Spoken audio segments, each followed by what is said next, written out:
Good morning, good morning. What's up, y'all? Welcome back to another episode. So, welcome to The Conversation.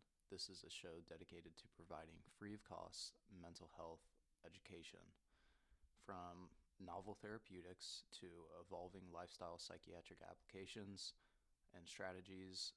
This relatively unscripted podcast is dedicated to starting the conversation with a goal to one day hopefully end the mental health crisis, one conversation, research article, and protocol at a time. My name is Bjorseth. I study psychology, and I have a passion for educating holistic lifestyle medicine as it relates to mental health. And this is an extension from my writings with Five Pillars Health. This show breaks down scientific literature into a consumable and informative package for anyone to understand. So in this episode, I want to talk about one of the five pillars of health. And the idea behind five pillars is an attempt to really pinpoint components of life and health that influence our mental health and our mental health outcomes and goals. To keep things short and simple, though, today we're just going to talk about brain health and everything that goes into taking care of your brain health. Well, not everything. I imagine the list goes on and on and on. Specifically, what I'm going to talk about today are neural pathways and overcoming negative behaviors, or in turn, solidifying positive behaviors into your habitual experience and what you do on a daily basis. And then we're going to dip our toes into the gut microbiota and the importance there with brain health. And an extension within that, we're going to look at the direct influences and intersection between anxiety and gut microbiota health, as well as depression and gut microbiota health. And then I'm going to give you guys some advice on some psychobiotics that have been found to positively benefit these two mental disorders, and more so to make treatment more viable, essentially, while you're taking these specific strains of probiotics. So,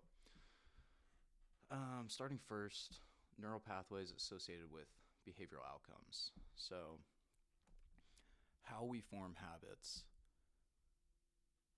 outside of just doing the thing, what's going on in your brain is you have these pathways that light up at any time you do anything or look at anything or talk about anything.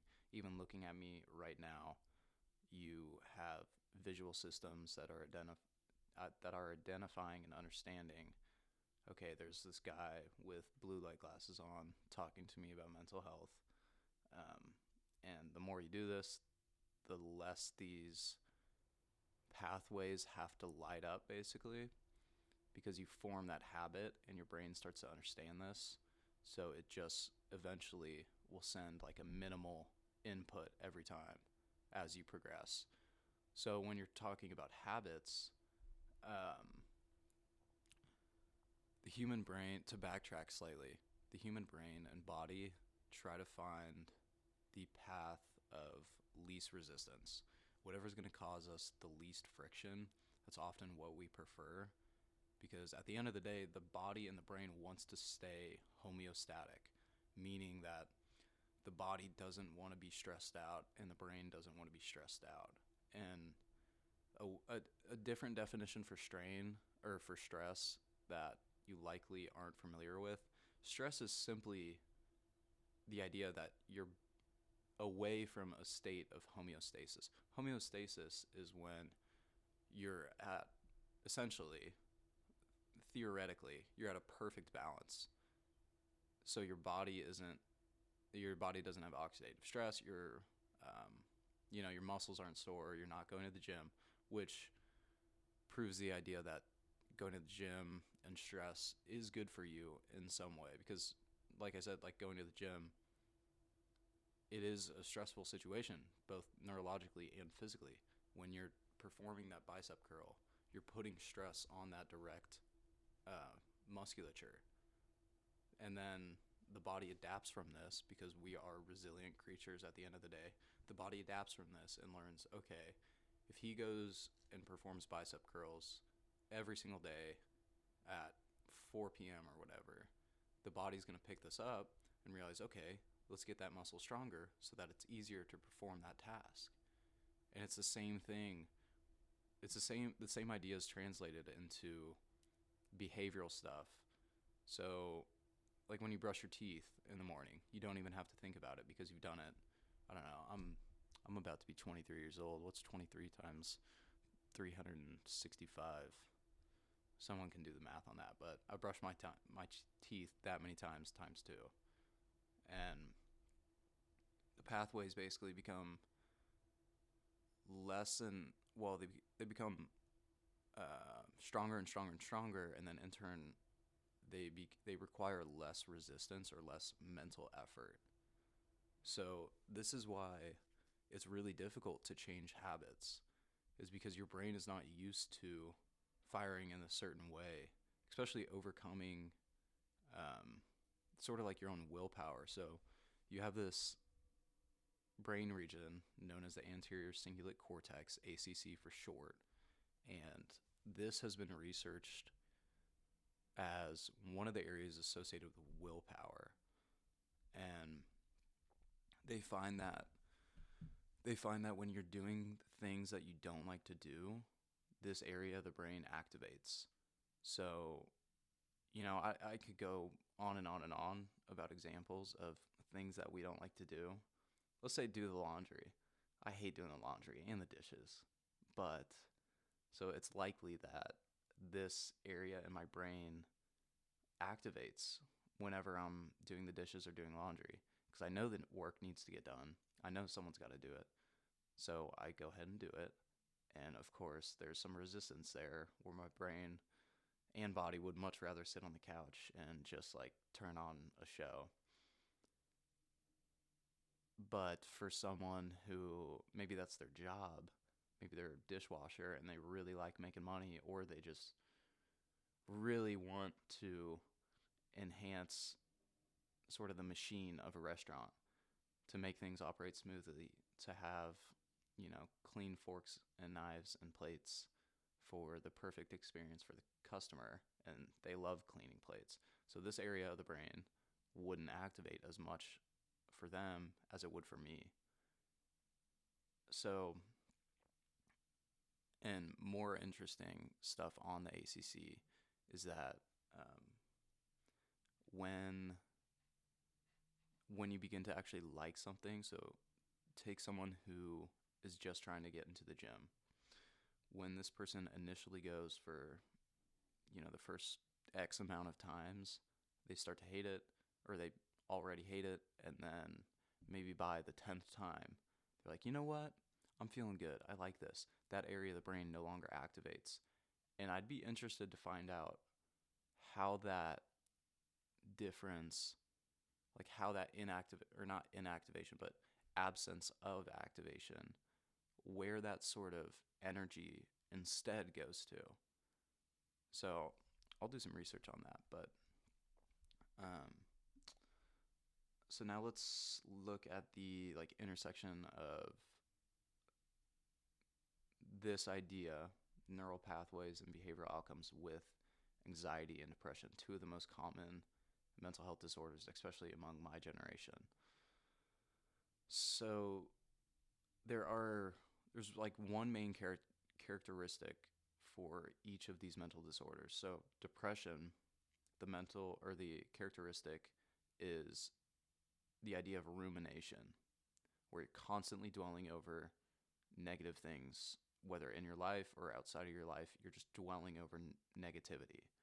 And like I said earlier, the more you think about something, or the more you do something, the stronger basically this pathway gets. So the more that you ruminate, you'll find it even harder to escape that rumination. Whereas anxiety, on the other hand, has a characteristic of uncertainty, where people with anxiety constantly live in a state of uncertainty, and it stresses them out. This is why people with anxiety and depression often have, in terms of like their day-to-day function, why they often are like constantly exerting energy, and they could be deemed as lazy for depression because they're just dwelling and dwelling, and people don't understand that this takes effort. Like, it's comparable to doing a physical activity, but it's more neurological than it is, your biceps aren't going to be sore from ruminating, but your brain, not that it's going to be sore per se, but you're just using your brain. It's not homeostatic. And homeostatic isn't something that you necessarily want, but it's not a bad thing. It's not a bad thing to be in a state of contentment. And then as for anxiety and this fear of uncertainty constantly drives anxiety symptoms where you're in that state of fight or flight because you're uncertain about what your future is going to look like. You're uncertain about what's going to happen in any given situation. And for most people without anxiety, you can just look past this fear of uncertainty, and it's not even really an idea that's circulating in your head. Of course, this isn't the only thing that occurs with someone with anxiety, and on top of that, there are like 13 different types of anxiety. Like, let's see if I can memorize these. Let's see if I can repeat them. So it's agoraphobia, social anxiety, generalized anxiety disorder, specific anxiety disorder, performance anxiety, which is more so for like athletic performance, maybe academic performance as well, like test anxiety, I imagine could fit in that category. Shoot. What else? Oh, yeah, and like phobias too. OCD could also be characterized as an anxiety disorder. What else is there? There's a few others. I have an article that quickly identifies these things. Let me double check which one that is. I believe it's the stress response and fight or flight neural pathway article.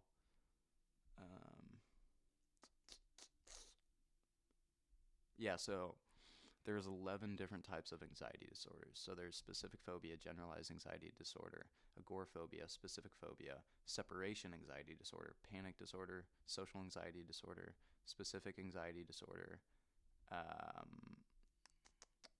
And then there's also iatrogenic or drug-induced anxiety disorder, which could... What medications cause anxiety? I imagine, like, iatrogenic is a medical term where, I mean, this happens a lot actually in psychiatry. So when people are like diagnosed with, let's say, depression, or no, let's keep with anxiety. When someone's diagnosed with, say, generalized anxiety disorder, and they go to their practicing physician, because these are, 80% of psych meds are prescribed by your physician, who is not an expert in brain health. He's not an expert in mental health, which I think is just hilarious. I mean, no wonder we're in a state of... Anyway, I'm not gonna pinpoint why we're in a state of mental disorder, but who's to say? So the person with the newly diagnosed anxiety disorder is now given a medication. They're told, and this isn't always the case, but more often than not, in my humble opinion, they're prescribed some sort of antidepressant or anti-anxiety medication, such as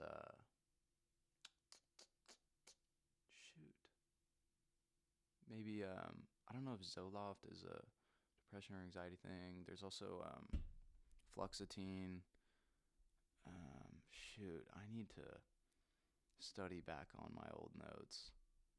But anyway, they're given this medication, and then the medication now starts making them super irritable, or maybe they just have a zombie-like effect.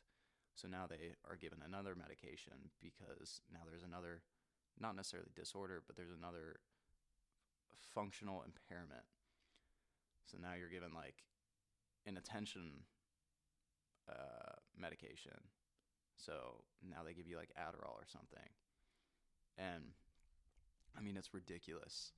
Where at the end of the day, you could have just not given them that first medication and started looking at the foundation of what could be causing the anxiety disorder to begin with. Instead of examining the patient, spending weeks with them to study their blood paneling or to study their gut microbiota health or to study their lifestyle, because maybe their lifestyle is just like a hermit crab where they sit in their house all day long, and then all of a sudden when they have to go outside, they got to go to the grocery store or something, they suddenly get a bunch of anxiety because they'd rather just be home in that relaxed mode.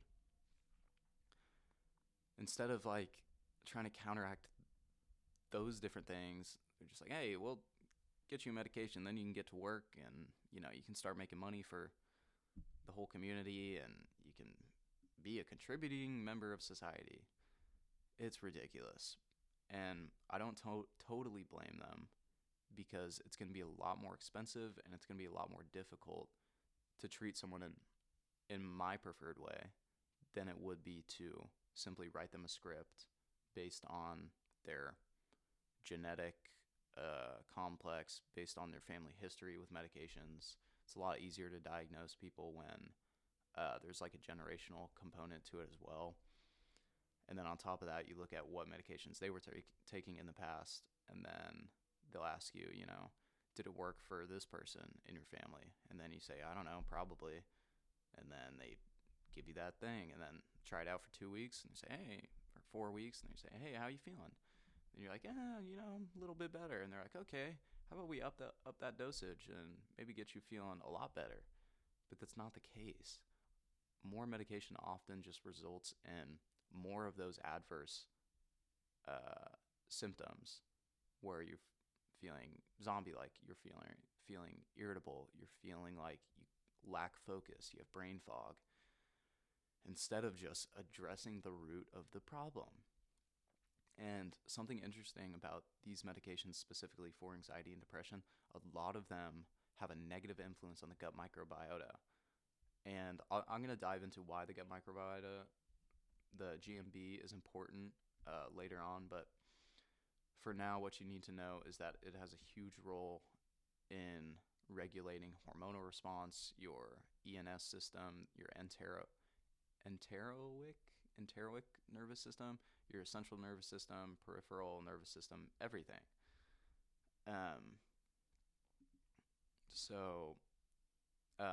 The interesting thing about these medications, though, is that they work in the same way that antibiotics do, or not antibiotics. Basically, like medications you take when you get the flu. Why am I?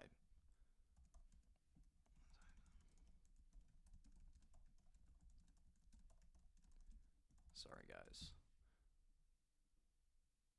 Antiviral medications. These medications actually negatively impact your gut microbiota health, essentially wiping out all bacteria. And in your body, we have something called symbiosis going on. I guess I'll just dive in a little bit to gut microbiota health. So you have something called a symbiotic relationship with these bacteria, meaning that we both benefit from each other. So the bacteria in our body isn't the same sort of living organisms as like our cells are.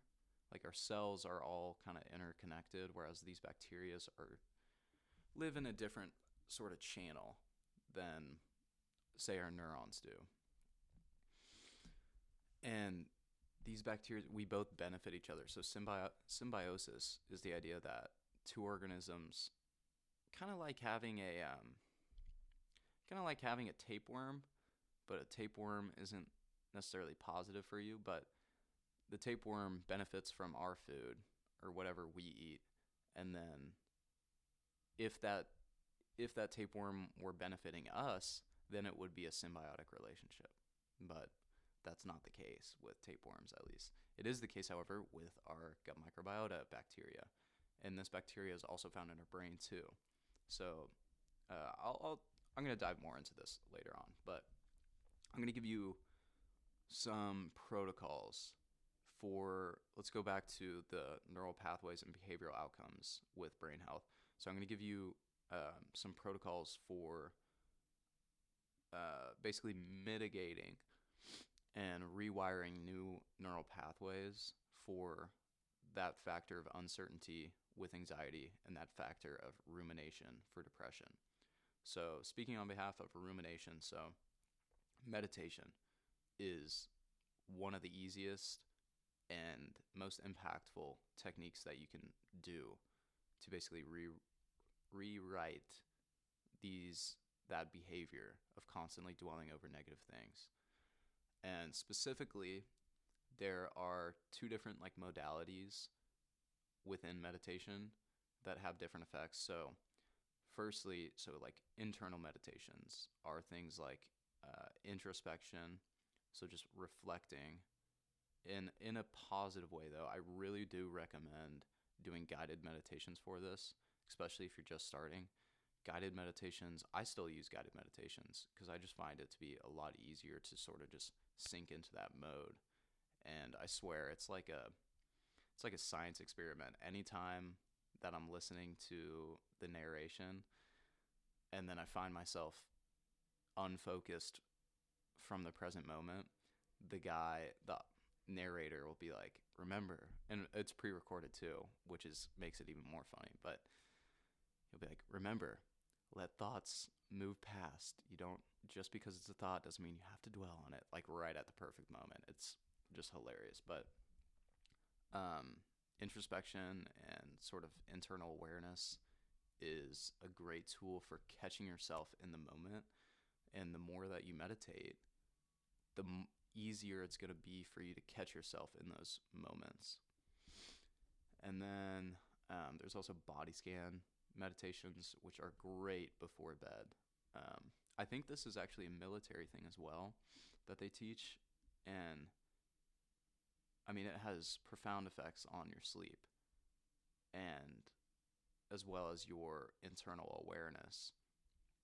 Because basically if you haven't heard of body scan meditation before, basically you like lay down or sit down and you imagine this like orb of energy starting in some part of your body, and then you just think about that orb slowly moving throughout the rest of your body. Maybe it starts in your feet and you feel it down there for a little bit, and then eyes closed too while you do this, and then that orb or whatever you want to call it slowly drifts up, and you're kind of scanning your entire body, and you're really taking it all in, feeling it in the moment.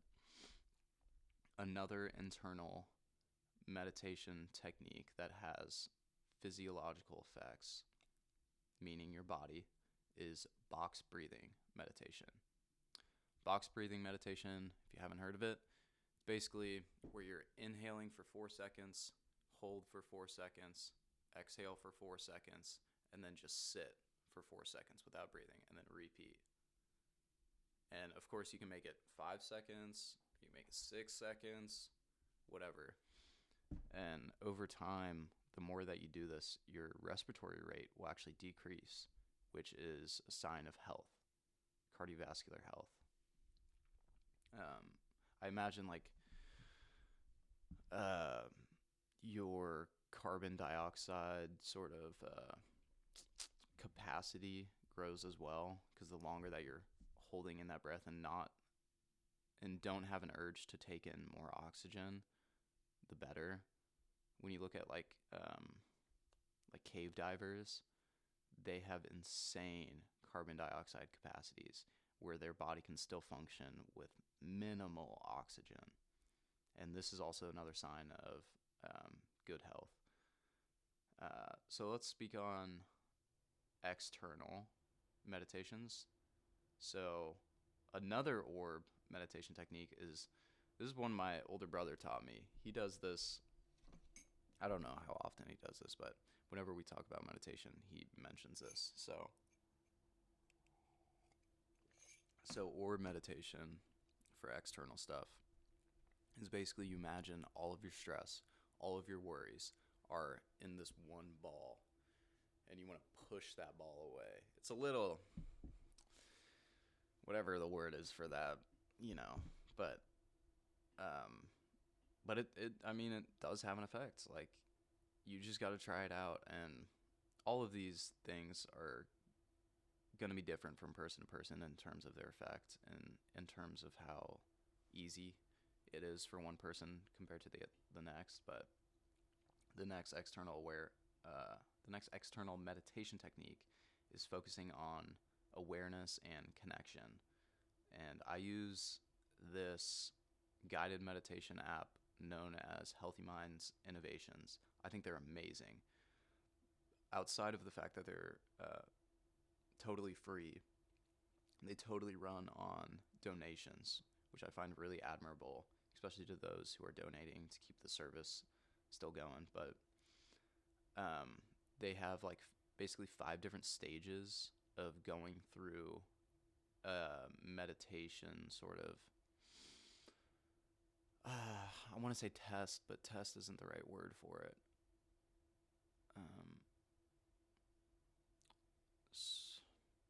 Whatever, but they have these 5 different stages, and they all teach you different things about yourself and external situations. It improves like stuff like your relationships, because one of the prompts or one of the stages is connection, and it just really emphasizes building social connection. And it's not like they're just telling you like make friends, like be happy.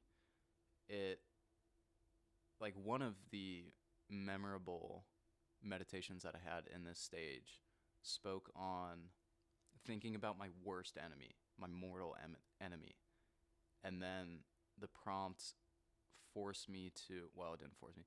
It was speaking on the idea, okay, now think of your worst enemy. Now think about one thing that you like about him or her. And this, like, it's so mundane and so stupid and simple, which makes it great. But it has an effect. And now all of a sudden, instead of like thinking about all the bad things about this person, you think about like, oh man, like that guy's a brother, or that girl's an older sister, and I imagine her little sister looks up to her and what she does, regardless of whether or not they're a good person or your judgment deems them as good or bad, which in this case it would deem them as bad if they're your mortal enemy, because your body doesn't want to focus on the situational factors as to why they could have done something to go against you or to behave at you in a bad light. But you just see it as, oh, this person's just a whatever. And this relates to like social psychology, where we often judge people based on dispositional factors, meaning that's just the way they are, compared to situational factors. So to help you understand this, so imagine you're driving on the highway, some guy cuts you off. You could see that in 2 different ways. You could see it as, what the hell, that person's an awful driver. What are they doing on the road? Or you could think about it like, man, that person must be late for work. And both have, I mean, your brain works autonomously. You can't control what's going on up here. I mean, you can, but you can't. You can control your perception of it, though. And your perception, in turn, will influence your sensation. So now your brain areas may be associated with family or with having a job activate, and you might respect this person now, not because they're breaking the law of speeding and cutting you off and driving a little dangerously, but you're like, man, that person's, dedicated to get to work on time. Or maybe you start to think of them as a bad planner. But anyway, however you see it, these are how we judge people, and connection and awareness in terms of external meditation are great for reducing this idea of rumination, because now you're also thinking about sort of a positive in these situations compared to just thinking about that negative aspect of it. So let's move on to anxiety. So uncertainty. So as I mentioned earlier, one of the characteristics of anxiety disorders, not all of them, but most of them, is this fear of uncertainty. One of the things that you can control is accepting your inability to control things outside of it, outside of yourself. You can't control whether or not someone's going to cut you off on the highway. You can't control, whether the world's going to end tomorrow. You can't control whether the sun's going to come up tomorrow. You just need to accept the things that you know that you can't control. Or you need to stop trying to control the things that you can't. Like, I wanted to talk about micromanagement and problems with that, but I think we're gonna brush past that. Micromanagement is another,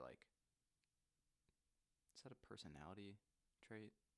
I don't know if it's a personality trait per se, but people do it, and I think it kind of relates to this fear of uncertainty, because you want things to work the way that you want them to work. Like, you want to put the dishes in the dish. You want everyone to put the dishes in the dishwasher the way that you prefer. And it's just, this is something totally out of your control and totally unnecessary to dwell over and stress yourself about. I mean, this is just one simple example, but you just accept that you can't control how things are going to work out. And once you do this, life becomes a lot more simple, has a lot less resistance, seemingly. So that's the first kind of point with uncertainty and anxiety. Just accept the things that you can't control. Secondly, have a mindset of optimism. Optimism has profound effects on our neurological and physical health systems. Even with cancer, I mention this all the time, having a light of optimism can better enhance your rate of remission, meaning that you can absolve yourself of cancer. You can't just totally think through cancer. At least there's no research on it yet. That'd be interesting. But even just having a positive mindset of your chemotherapy could basically put you on a pathway of remission. And it's not like a causal factor that just because you're optimistic, your chemotherapy is going to work. But it does have an effect, according to the research. If you're interested in where I knew this from, it was from Matagabe's When the Body Says No book, Understanding the Stress-Disease Connection, and I think it's around page 80 or 90. So a mindset of optimism. If you have anxiety, keep that optimistic perspective, accept the things that you can't control, as well as focus your efforts on the things that you can control, such as your judgments, like making those situational judgments compared to dispositional judgments, and then touching on that self-awareness and meditation. Control your thought patterns, because what you tell yourself on a daily basis, as I mentioned earlier, when you fire these pathways in your brain over and over and over again, they just get stronger.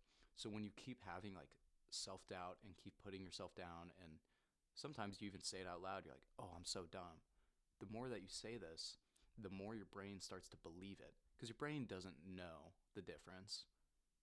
You just need, you can't be thinking these thoughts and expect it to have no effect, especially when you do it 8 hours a day, or, every hour in the day. So just sort of catch yourself in these negative thought patterns. Say, no, like, I'm not going to think about that. Or I don't need to it's just a thought. Just because it's a thought doesn't mean it's who you are or how you feel in a given moment. It may suggest that, if you have that thought of like self-doubt or sort of putting yourself down, perhaps that is a signal that you're not feeling too hot.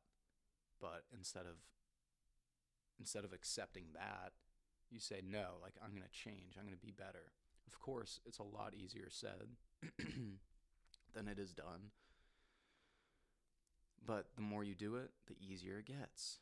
Just as I mentioned with this ACC area in your brain, and your frontal cortex also plays a huge role in this. So for uncertainty, accept the things that you can't control, focus on the things you can control, and have a mindset of optimism. All right, let's move on. Gut microbiota. So how long are we? How long have I been riffing on that? Damn. Okay. So, gut microbiota and how it intersects with depression, anxiety. So the first thing I want to talk about, anti-inflammatory diets. I'm just quickly going to brush over this. So the modern westernized diet consists of highly ultra-processed foods. You know this. Foods with a list of chemicals on their boxes or bags, and half of which you can't pronounce. Avoid these things. We were not designed to eat chemicals. It works. It makes us feel satiated to a certain degree, and maybe we get some nutrients from it, but you are not designed to eat these things. And this is why whole food diets are such a big, why they have such a big sort of place in this conversation of lifestyle medicine, holistic medicine, taking care of psychiatric illness via lifestyle. So ultra-processed foods, cut that out. And one of the sort of main marker points within this conversation, or this sub-conversation, the American diet consists of an omega-3 to omega-6 ratio of 1 to 16, I believe. I believe it's 1 to 16.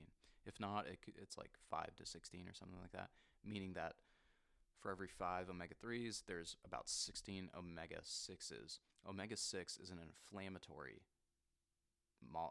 molecule, chemical, whatever, is an inflammatory thing, whereas omega-3s are anti-inflammatory. You need both to survive.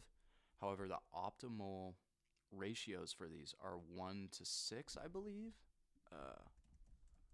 Optimal N3 N6 ratio for good health. Yeah, so you want to range. Oh, okay. Well, PubMed is saying that you want a 5 to 1 ratio, or a 1 to 5 ratio, 1 being N3 omega-3, the 5 being N6 omega-6. Or you could have anywhere between a 1 to 1 ratio or a 1 to 5 ratio, according to an article from Gonzalez Becerra in 2023. Yeah, so the Western diet, though, consists of this hugely unproportionate balance between omega-3s and omega-6s. So you could either start with a diet, which is preferred in the body compared to vitamins, but if vitamins are easier for you than cooking fish every 2 days or whatever, do the vitamin. However, one thing to consider is that and this goes for all vitamins, and speaking on behalf of, because as far as the information that I'm aware of, I can really only speak on omega-3s because that's just the only research that I've done thus far. Omega-3s, when you're taking like a fish oil pill, when it's not in the triglyceride form, say like diglyceride or something like that, your body, when you consume that thing, your body has to find, so like when it only has when you're taking that diglyceride, it's got two forms, two chains. And then when you consume that, it gets to your gut, you start processing it, and the gut recognizes, oh, this is an incomplete molecule. I need to borrow another glyceride from something else in your diet. So this is actually negative for the body, because now this stolen molecule is creating something called free radicals in the body, which are just essentially, free radicals are like free floating molecules, and oxygen attaches to these free radicals and creates something called oxidative stress, which increases aging, which increases inflammation. Is that too generalizing? Can I say that? Take that with a grain of salt.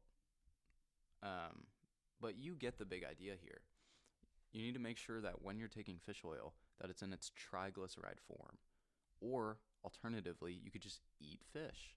Things like salmon, things like tilapia, things like ahi, or I wonder what other fish have. I think like merkel have it, tuna definitely do, sardines, stuff like that, which I've never had sardines.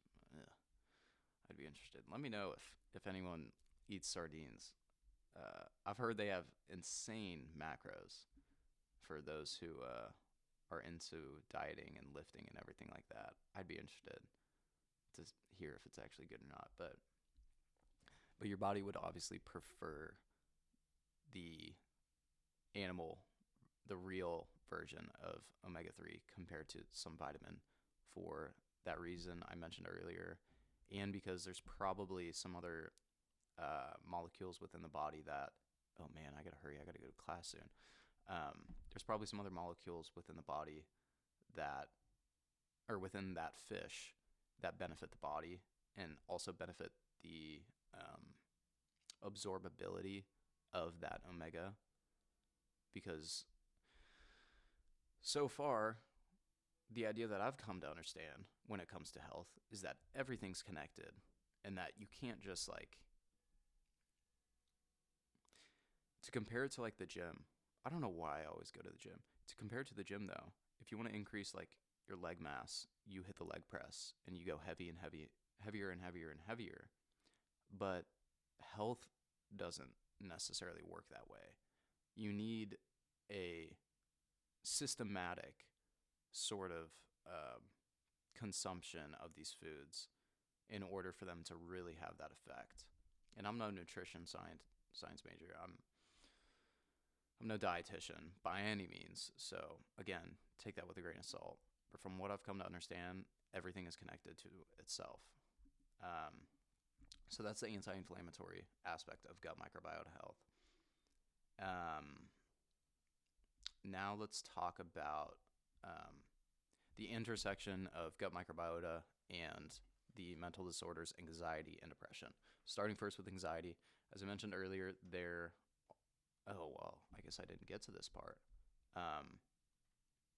So you can take probiotics and prebiotics. There are a few strains which have been found to have anxiolytic effects and antidepressant effects. Lactobacillus helveticus, Lactobacillus casei, Bifidobacterium bifidum. These are some specific bacteria strains that have been found to enhance health, decrease stress, have some sort of antidepressant effect as well. This comes from a study from Cochin and Vodner in 2024. The study is called Exploring the Gut-Brain Axis, Potential Therapeutic Impact of Psychobiotics on Mental Health.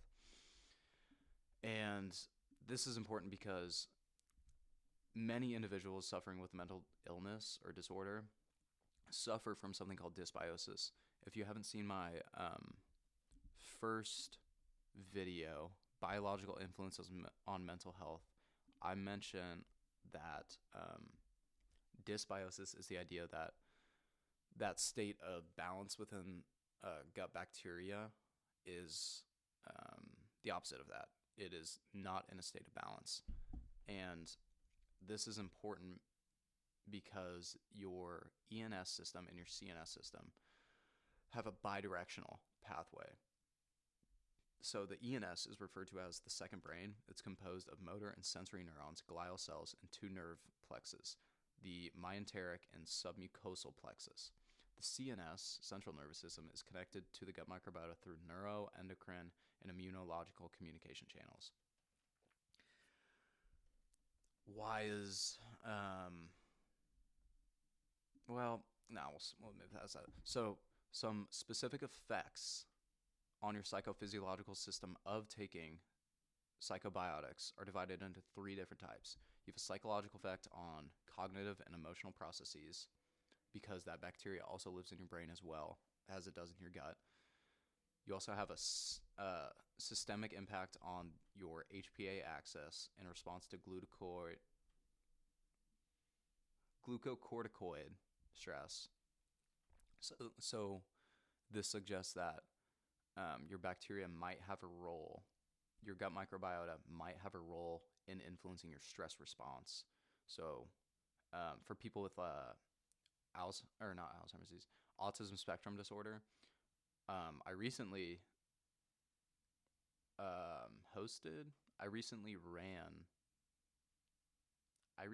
organized a class discussion for one of the courses I TA for, because my professor was sick and he was in a pinch, and he was like, "Hey man, like you want to run the class discussion today, like solo dolo?" And I was like, "Oh yeah, big time. Are you kidding? Gut microbiota, I love this stuff." And but we were talking a lot about how autism spectrum disorder, how there could be a state of dysbiosis going on, and that could influence the stress response. And the connection we made stems from the idea that like people with autism, when we're eating our certain foods, one specific example was someone's daughter or son that's in the class.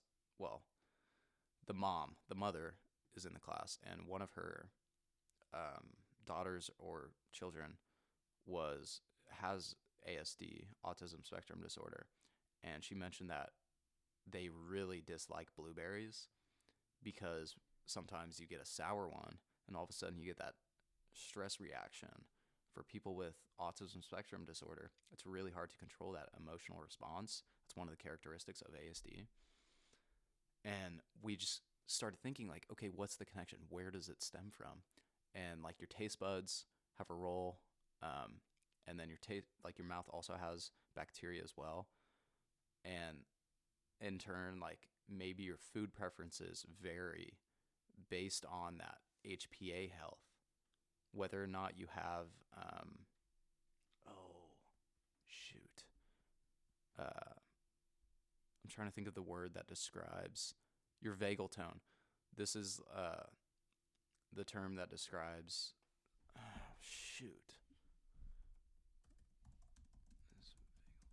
Sorry guys, I'm like, vagal tone refers to the activity level of the vagus nerve, which is a key component of the parasympathetic nervous system. The vagus nerve plays a crucial role in regulating various bodily functions, including heart rate, blood pressure, digestion, and respiration, according to Google's AI, which I can back that up. That is true. But your HPA axis is your hypothalamic pituitary adrenal axis, and it stems in your entire body and plays a huge role in stress reactions and negative feedback. And it's also attached to your adrenal glands, and this includes the release of cortisol, which is our stress hormone. So there's a lot of things going on. There's a huge intersection, and it's really hard to like pinpoint exactly what's causing what, but all you need to know for now is that it's all interconnected. The last psychophysiological effect of psychobiotics is an inflammation characterized by elevated levels of stress, which we kind of just touched on. So I'll move right past that. But for anxiety, as I mentioned, there are specific strains of bacteria that support anxiolytic effects. The things I mentioned earlier were like the lactobacillus, the Lacticacibacillus and the Bifidobacterium bifidium. Some other strains that are notable are L. lactis LL95, L. gasseri CP2305, and L. plantarum JYLP-326. That last one was shown to improve test anxiety. It was also shown to improve insomnia and depression, and it restored disrupted fecal metabolites and gut microbiota health. L-gassir CP2305 reduced anxiety and neurophysiological symptoms. It also reduced negative affect, worry, and increased the regulation of negative mood. And then L-lactis LL95 via oral supplementation was found to alleviate symptoms of anxiety and sadness as well. Again, this comes from the study from Cochin and Vodner in 2024, exploring the gut-brain axis, potential therapeutic impact of psychobiotics on mental health. So these are just 3 specific examples of bacteria that you could look for next time you're at the grocery store or next time you're shopping online for a probiotic. If you're suffering with anxiety, you might want to consider taking some of these bacteria or checking the box that they include these bacteria. Another notable characteristic within anxiety is that studies suggest there are abnormalities within the HPA axis, norepinephrine, neuroendocrine system, your neuroanatomical abnormality, and neurochemical variabilities. So there's been shown with generalized anxiety disorder, patients often have a decrease in SCFAs, which are short-chain fatty acid bacteria, an overgrowth in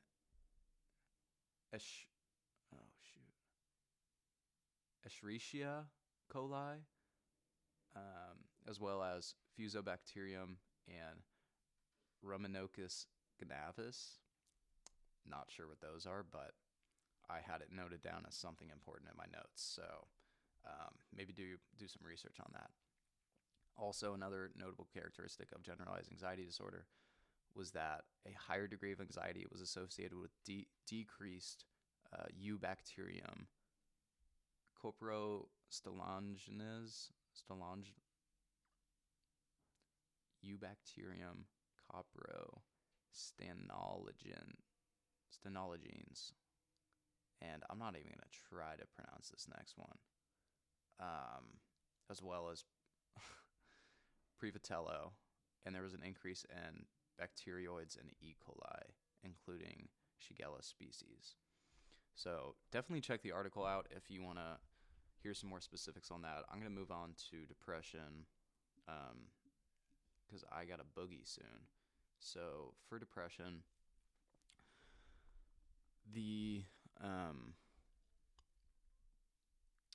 one of the hypotheses for depression is a monoamine hypothesis, saying that the pathophysiology of depression is attributed to reduction in neurotransmitters such as serotonin, dopamine, norepinephrine in the central nervous system, as well as a state of dysbiosis, as I mentioned earlier.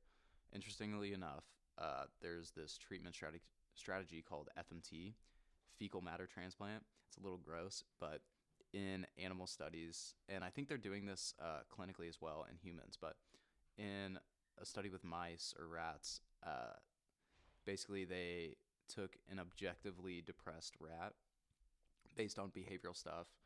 You know, a rat can't tell you how he's feeling, but you can understand it via his behaviors. And they found that when you took the gut microbiota bacteria or the fecal matter from a healthy rat and implanted it within the unhealthy rat,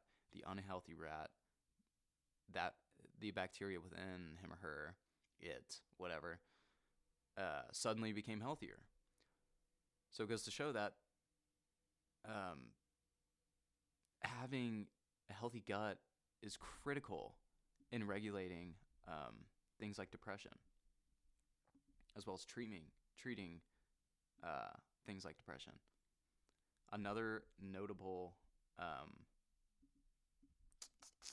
Another notable bacteria for depression would be Clostridium butyricum, which was found to improve the positive effects of antidepressants within MDD patients. There was a 70% positive effect from taking this bacteria, in addition to taking an antidepressant medication. As we mentioned earlier, antidepressant medications often like wipe the slate clean of bacteria within the gut. So this specific bacteria could be one thing that's really important for MDD patients who are tired of getting those adverse side reactions from taking their initial medication. It could also improve the actual effect of the medication they were taking to begin with. Let's see, is there anything else I got for y'all? I don't think so. Yeah, I think we'll just end it here. So I hope you learned something about sort of some more physiological related health influences and protocols that you can start implementing, whether in your patients, if you're a therapist, or just within yourself if you're trying to self-help. But anyway, that's all I got for y'all today. As always, be better. Have a great day, and thank you for sticking around if you made it thus far. Hope to see y'all soon. Later.